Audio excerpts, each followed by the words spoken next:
Look, we just had an election. Guys, lay off.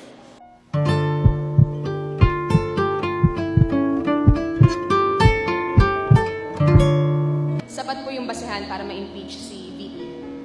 Hindi ko nakuha. I only got it about a third of what you're saying. Sir, may nagsampa na po ng impeachment complaint against Vice President Lenny Robredo. I won't allow. I won't. Do you think, sir, may basehan po para ma-impeach nga po siya? What are your thoughts po?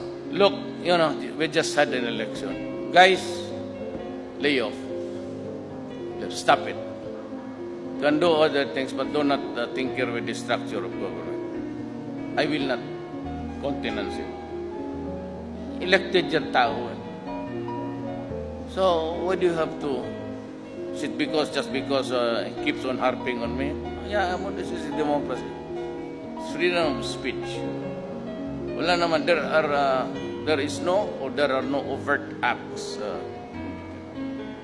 Kakatapos lang ng eleksyon. Bakit mo Ryan?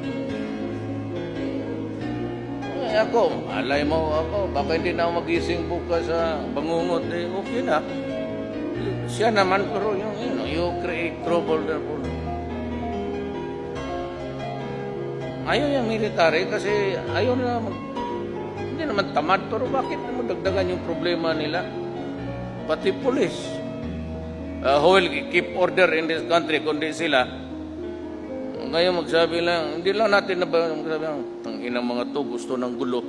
Gusto talaga ng basagan ng ulo. Maganda na nga ang buhay kakatapos lang ng eleksyon.